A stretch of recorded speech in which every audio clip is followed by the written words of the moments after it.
Good morning, everybody. Today's topic is application of tissue culture for improvement in agriculture, horticulture, and forestry. As we all know that nowadays tissue culture is a very important aspect. As we have studied in last 3 days, that tissue culture is a very important aspect in all fields of life, whether it will be agriculture or it will be horticulture, as well as it will be forestry.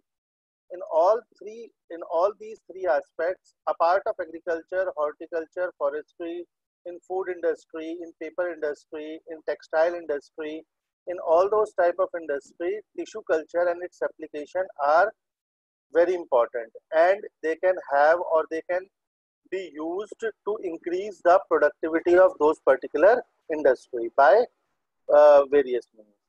So if we could see about the application of plant tissue culture in various aspects. You can see that it is used in clonal propagation, as we have studied or we studied later in this lecture, that we can undergo the clonal propagation of tree plants, and we can produce the wood with the help of these things. Large scale multiplication, we can produce lot of pharmaceutical drugs by using bioactive molecules of plant secondary metabolites with the help of bioreactors. Biomass energy, we can produce the energy by using plant biomass. Break the dormancy period of seeds, we can make the seed more viable for agriculture purposes. Production of secondary metabolites. Hybridization by various means, by somatic hybridization, by formation of hybrids, by somatic embryogenesis, we can undergo the hybridization. If we can go for genetic variability, we can see that there is a lot of genetic variability among it. One particular plant is present in Uttar Pradesh, and that particular plant is having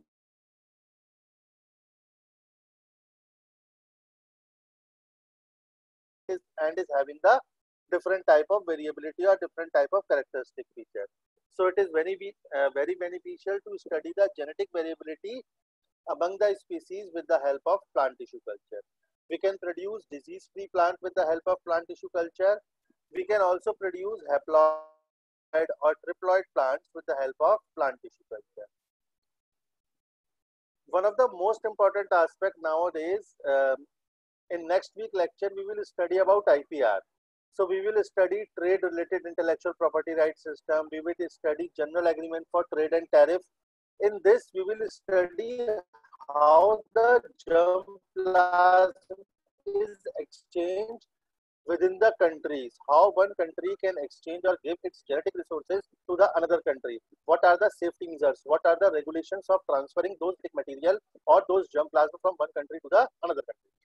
As we can see that there are in total 14 hotspots in the world. Hotspots are mega biodiversity regions, and all those are either undeveloped or underdeveloped countries.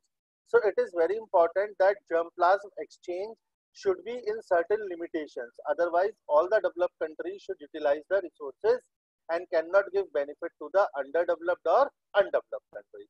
So this we will study in next week lectures. Next is production of somatic hybrids and hybrids. Fast multiplication, we have also studied. Roma ma'am has very beautifully teach you about micropropagation. Next is synthetic seeds, production of synthetic seeds. Next is early flowering, how we will undergo early flowering. Next is genetic transformation. You have also studied it, and I will discuss it in detail. Somatic embryogenesis, you have already studied. Overcoming self-sterility, how we can overcome the problem of self-sterility. Certain plants become sterile and they are not able to produce seeds. So how we can use the various parts of that particular plant, undergo plant tissue culture, and will lead to the multiplication.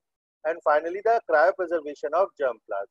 How we can cryopreserve, we have studied a little bit in previous classes about this, and we can study it further in detail now. So all this is the broader. You can say that I can cover in all the aspects of plant tissue culture, all the applications of plant tissue culture in one slide. Now we will study it one by one. How plant tissue culture is helpful in agriculture, it is helpful in horticulture, as well as it is helpful in forestry. So as you all know that plant tissue culture, what is plant tissue culture? It is the in vitro technique. In general, if we can see that we can grow all the plants in the soil, but in plant tissue culture, we can grow plant in the liquid medium or artificial medium or solid medium, which consists of all the nutrients which are present in the soil. So we can also study that it is used to develop genetic variability. We can also increase the health of the planted material, and we can produce lot of germplasm. Suppose you can see that there are certain plants who are among endangered or endemic species. So what we can do, we can take certain part of that particular plant, and in tissue culture lab, we can produce lots of copy of that particular plant. We can grow them in the field, and we can protect a particular plant to become endangered or endemic. Now, one very important aspect, I think Abhinav sir will give you more glance about it, that how we can club tissue culture with molecular biology, or how we can utilize genetic engineering along with plant tissue culture to produce a particular type of species of plant which are very active, which are very helpful, which are economically very important. Or we can incorporate certain specific traits in them with the help of gene transfer method. How we can culture the protoplast, we can culture the anthers, we can culture the microspores, ovule, embryo, to create the new genetic variation. As an how we can create a particular genetic variation, and it will be stable, it will be considered as a particular new variety. Cell culture produces somaclonal and gametoclonal variations with crop improvement potential. We can see that if we can undergo any particular type of somaclonal as well as gametoclonal variation, this will definitely help in improvement of crop. The single cell culture, meristem culture, it is effectively used to decrease the pathogenic activity of particular virus, particular bacteria, or particular type of chemical in the plants. So if we will decrease the pathogenic activity, directly we will increase the yield of that particular crop. Okay. Next is how we can use tissue culture in improvement of crop. Nowadays, newer molecular and cellular technologies have a broad significance on crop improvement. Kaise? Breeding and biotechnology. We can club breeding with biotechnology. If we can look that most of the varieties of plant nowadays are produced because of breeding. Because in breeding there is no problem of acclimatization. All the crosses, breeding experiment should be done as such in the field. Whereas in case of plant tissue culture as well as case of genetic engineering, we can first produce plant at lab level, then only we can transfer them into the field. So there are certain chances that those plants are not capable to grow in that particular area. So if we can club breeding with biotechnology, then it is able that we can produce genetic variants and then successfully transfer those genetic variants into the fields. Wide hybridization means different type of hybridizations, production of haploids, somaclonal variation, micropropagation, production of synthetic seeds, eradication of pathogens, and finally the germplasm preservation. We have also studied about germplasm preservation. Next is first is breeding and biotechnology. How we can introduce biotechnology in breeding program? We can introduce it by two ways. One is we can manipulate the gene. We can change the desired gene which we want to incorporate or transfer into the particular plant. So we can manipulate the gene. Or plant evaluation, we can entirely change, or you can see that evolution also occurs in the nature. Evolution always occurs in the nature. So what we can do, we can undergo the plant evaluation. Controlled pollination of plant leads to specific cross, result in new generation. Tissue culture technique is having significant impact in manipulating genetic diversity. So there are, as we all know, or in today's all those things, that genetic diversity increases because of that. Because there is no pollution and all those things, genetic diversity increases. So if that particular genetic diversity increases, that is also a very important aspect in nowadays scenario. As more is the genetic diversity, like you can say that a particular country can be calculated as per their GDP. Okay, but nowadays one very important aspect is that a particular country can also be think prosperous on the basis of their genetic diversity. That how different type of species are present, how different type of genetic resources are present in a particular country. More than 50 different species have already been genetically modified, either by we have there are two type of gene transfer. One is vector dependent, another one is vector independent. Vector dependent में natural one is agrobacterium, and vector independent में we are using gene gun method, bialistic method, फिर इसके अलावा liposome technique, micro injection technique, and all those techniques are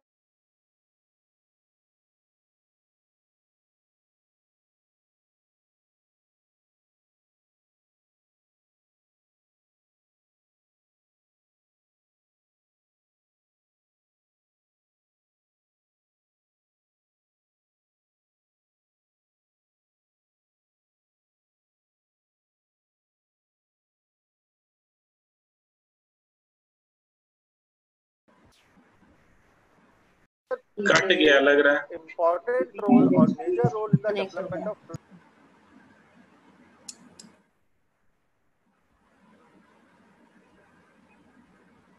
sir के भी आज sir की तरफ भी नेट इश्यूज है काफी. सर स्क्रीन शेयरिंग बंद हो गई है. हाँ, स्क्रीन शेयरिंग बंद हो गई है.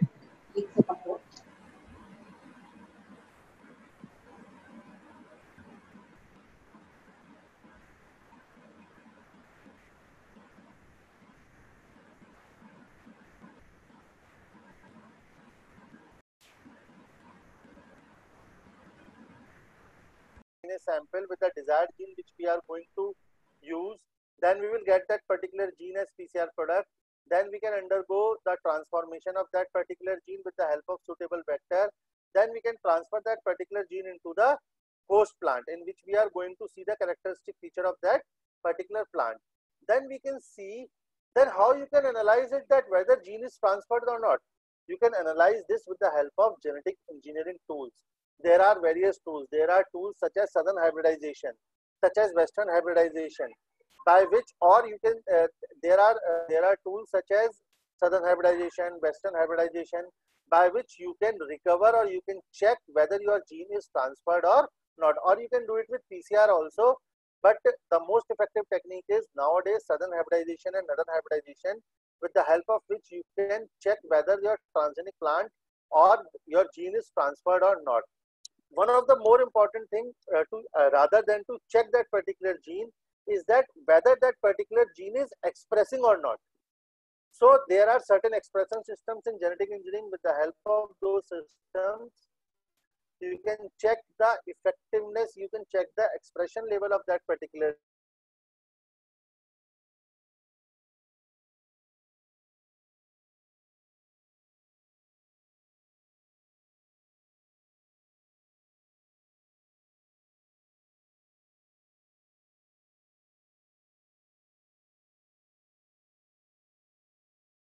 improvement.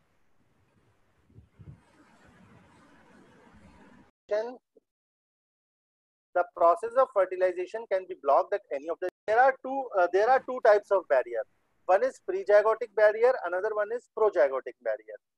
So to overcome this particular type of problem, that if a particular fertilization can be blocked at any particular type of stage, we can undergo in vitro fertilization, IVF, as you all know, embryo culture, and third one is the protoplast fusion. To overcome this, there are two processes. One is natural type of fertilization, which can undergo the entire developmental stage. Another aspect, if there is certain problem at the time of fertilization, whether it will be a prozygotic barrier or it will be the postzygotic barrier, then we can undergo three different approaches. One is in vitro fertilization, another one is embryo culture, and third one is the protoplast fusion.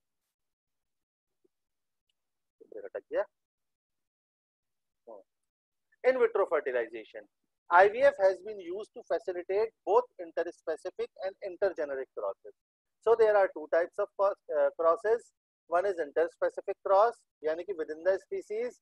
Another one is intergeneric cross, yani ki among the species. So we can produce the hybrids by using both the type of crosses. So nowadays, this particular type of research or in vitro fertilization has been going on in many plant species. Some of them are tobacco, clover, corn, rice, canola, cotton, and papaya. So you can know that if you see in animals, the animal model which we are using for different type of experiment is rat or rabbit. In case of plant, the model which is used as standard experimental model is tobacco. Lot of research is going on tobacco, and tobacco can be considered as experimental material for many of the species for pre-research. Further, it can be done on a particular type of species, but tobacco is considered as the standard operating model. Next, embryo culture. Embryo culture we have already studied. In embryo culture, we have seen that we can culture the embryo. If there is no fertilization takes place, we can undergo the somatic embryogenesis. If fertilization takes place in a problematic way, seed dormancy can be successfully bypassed. In this case, we can bypass the seed dormancy. There are two types of embryo culture: mature embryo culture, immature embryo culture. Immature embryo culture is also called as embryo rescue. Likewise, we can see that a particular type of embryo is in immature state, then there is a chances that particular embryo can be degraded. So we can rescue that particular embryo. That's why it is called as embryo rescue. In case of mature embryo culture, mature embryos are isolated from ripe seeds and are cultured in vitro. We can take it from ripe seeds. We can culture them in vitro. So we can carry them in following conditions. Embryo remain dormant for a long time. Low survival of embryo in vivo. If we are taking embryo in vivo, the chance of survival is high. To avoid inhibition in seed germination, we can avoid the inhibition in case of seed germination. Now, one of the most important aspects, we can convert the sterile seeds into the viable seeds. There are certain type of seeds which are not able to produce, which are not able to grow. We can take that seeds. We can isolate the embryo from those particular type of seed. We can activate that particular embryo, convert them into artificial seeds, and we can utilize those particular seeds for growth and production. Now, how we can rescue the embryo? If we are having the immature embryo, then we can undergo the embryo rescue technique. It involves the culture of immature embryo to rescue them from unripe or hybrid seeds that fails to germinate. Now, what are the various applications of embryo culture? We can prevent embryo abortion. We can overcome seed dormancy. We can shorten the breeding cycle. Very important. It is very important. That's why it is very important in horticulture and agriculture.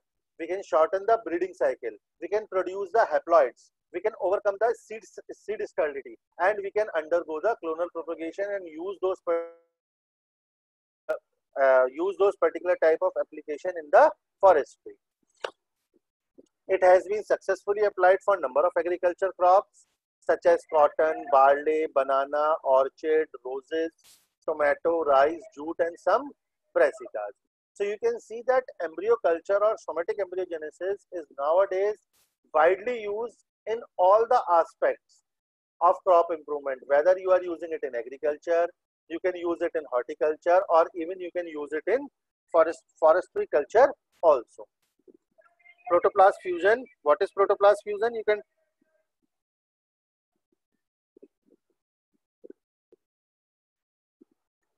What is protoplast fusion? In this, we can take the protoplast. What is protoplast? Protoplast is cell without cell wall.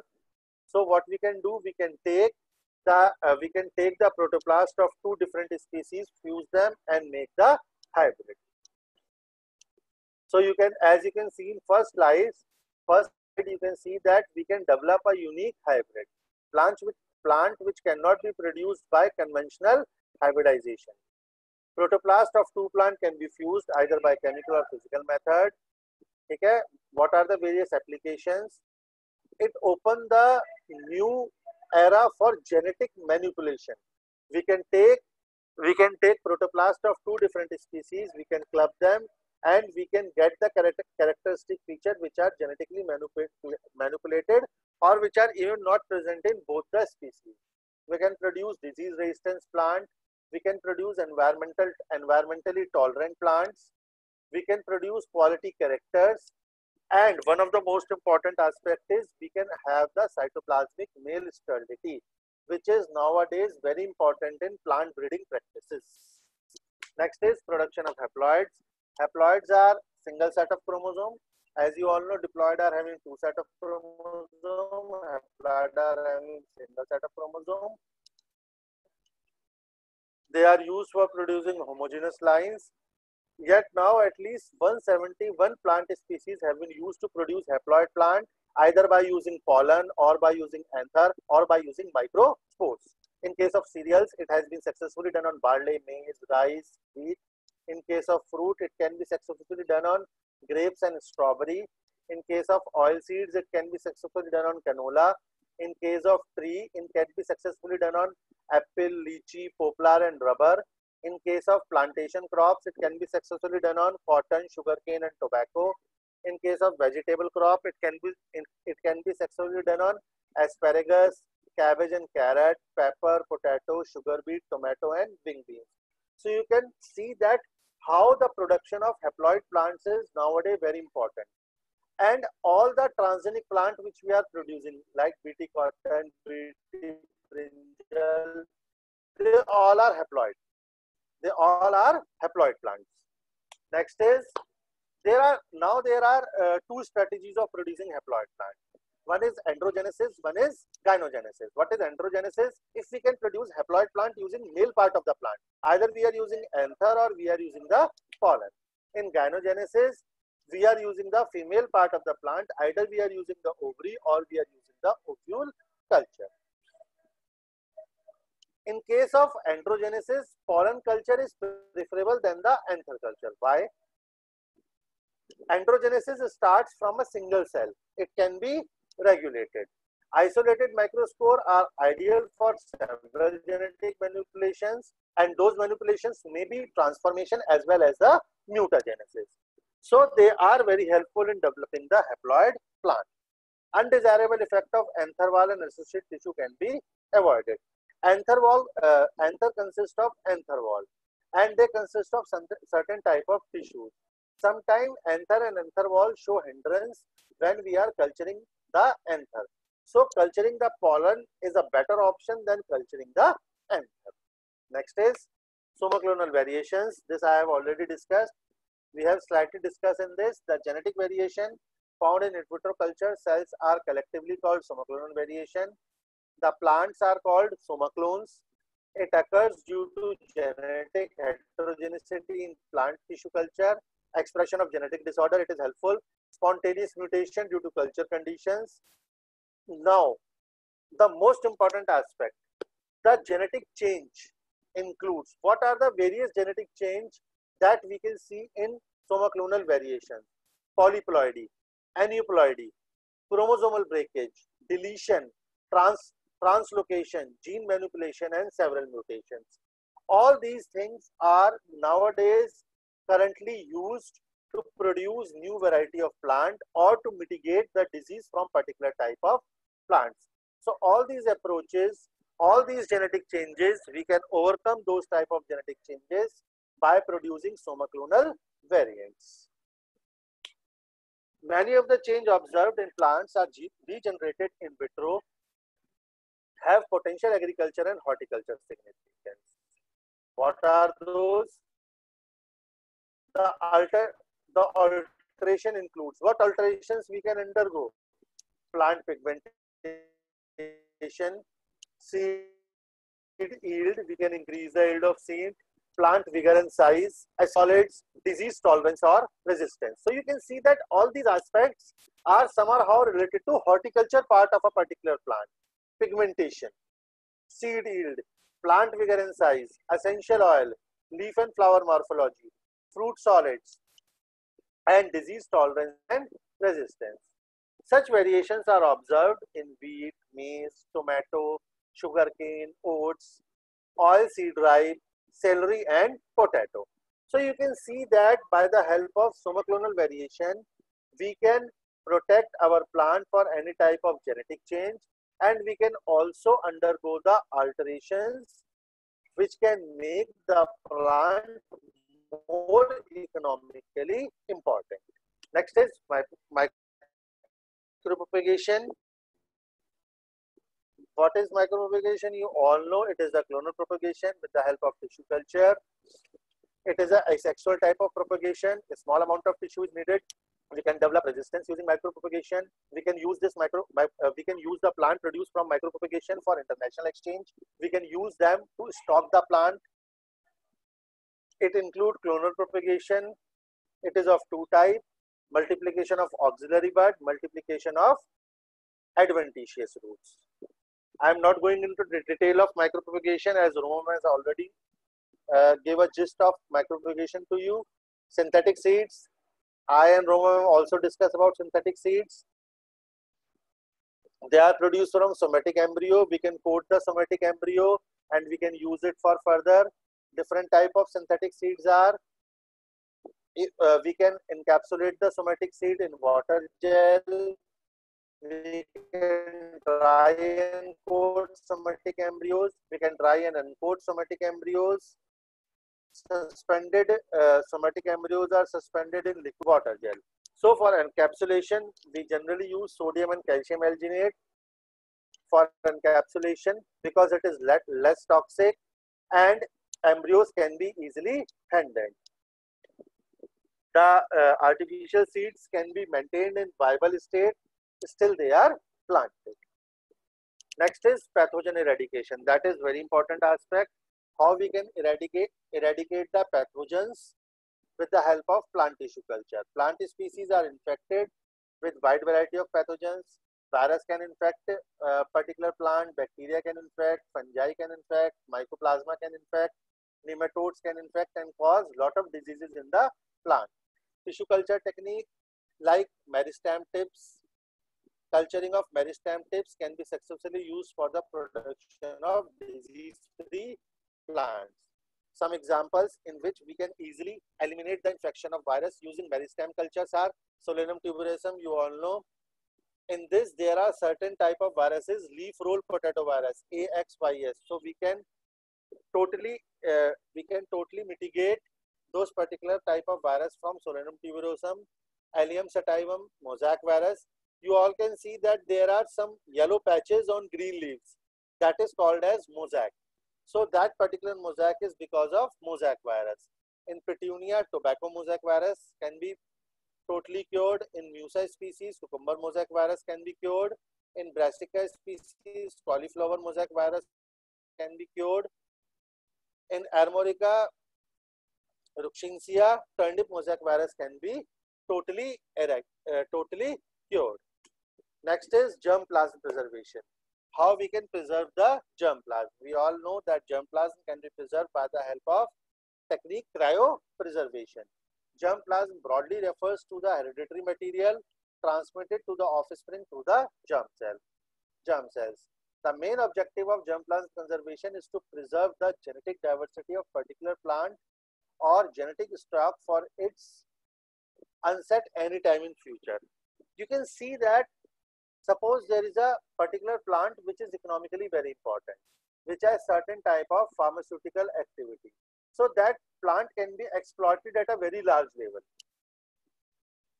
And in certain period of time, that plant is considered as endangered plant. So what we can do, we can take a stock of that particular plant and we can conserve the stock of that particular plant for future use. So that is the very good advantage of germplasm preservation. Okay? A part of germplasm, we can also preserve shoot, meristem, embryo. Okay, so there are in total 3 main type of technique for germplasm conservation. Cryopreservation, you all know, we can store it in cold place. We can store it in low pressure and low oxygen storage. But one of the most important and one of the most successful technique for germplasm conservation or preservation is cryopreservation. What are the various advantages of cryopreservation? In this, a large quantity can be stored in a small area. We can store a large quantity in a small area. We can make the environment pathogen free, okay, as the temperature is very low. So there is no chance of contamination from certain type of pathogens. Protect against natural hazard. As it is an artificial condition, we can protect them from natural hazards. From germplasm stock, large number of plant can be obtained whenever it is needed. Suppose you need a particular type of plant. Suppose you can see that a particular type of endemic occurs in a particular country and that can be eradicated by a bioactive component of a particular plant. And you have that you have the germplasm of that particular plant in your gene bank.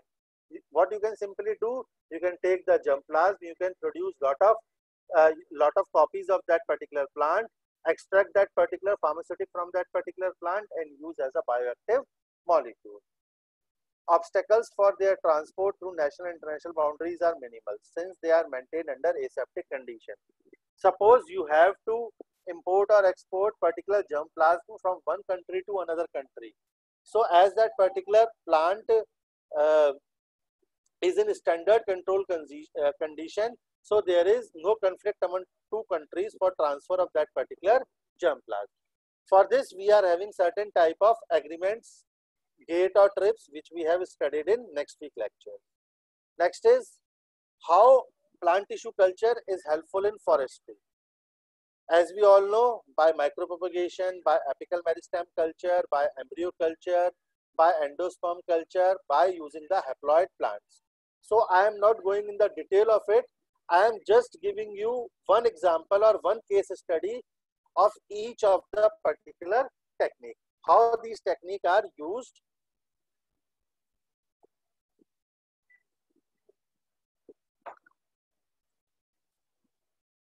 You very well know about teak plant. Teak is one of the most important plant in India and Asia, which will provide wood to us. So what we can do, why we are using teak? Because teak is highly superior for its strength, durability and insect resistance. Apart of this, we are using Eucalyptus chytriodera, which consists of an oil citronella. So both these particular plant, one is teak, another one is eucalyptus, can be grown with the help of micropropagation, and we can decrease the growth pattern, or we can decrease the growth period of these particular tree species by the help of micropropagation. Micropropagation in about 500 plants of teak and 1 lakh plants of eucalyptus can be obtained from a single bud in a year. You can see the beauty of this particular technique, how we can use micropropagation and produce 500 plants of teak and 1 lakh plant of eucalyptus with a single bud.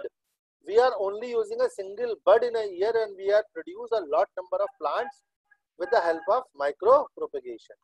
Next is apical meristem culture is widely used to eliminate virus.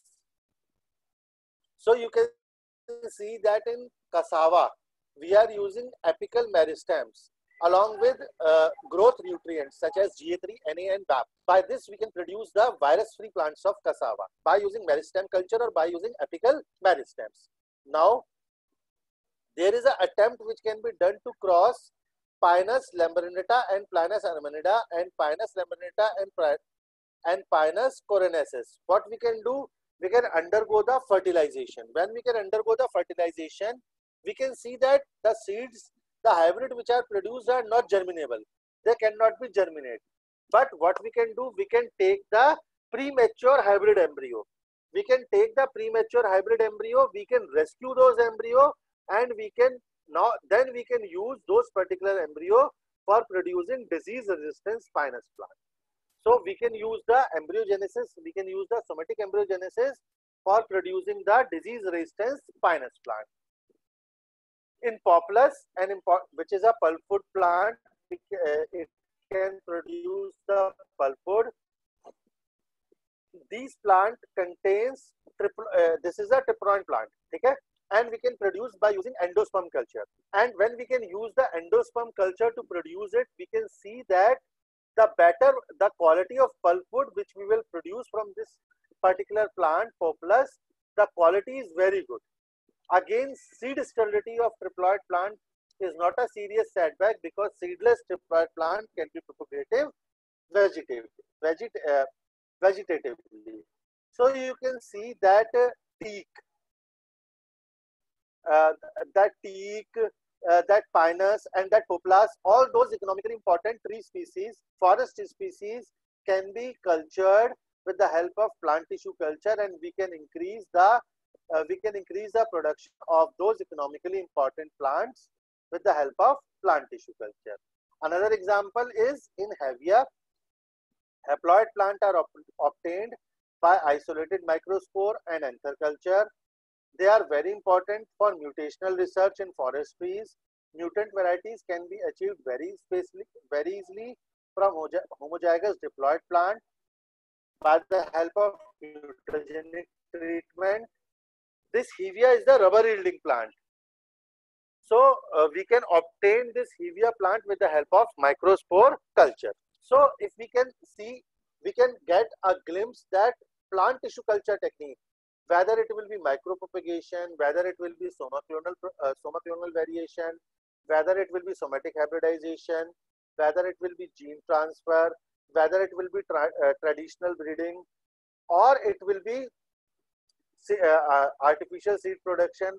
All these techniques are nowadays very much utilizable in crop improvement. Crop improvement at forest level, crop improvement at horticulture level, and crop improvement at agriculture level. As you all know that India is an agriculture country, so it is very important that we will take advantage, or we will take the advantage of these tissue culture techniques for the production of new variety of plants, for the production of more viable seeds. As the seeds are viable, the yield of our crop is very good. So we can utilize these plant tissue culture techniques for production as well as for cultivation and to increase the agriculture ability of our country. So if you have any questions, then you can ask. If anyone of you has any question, then ask it to me.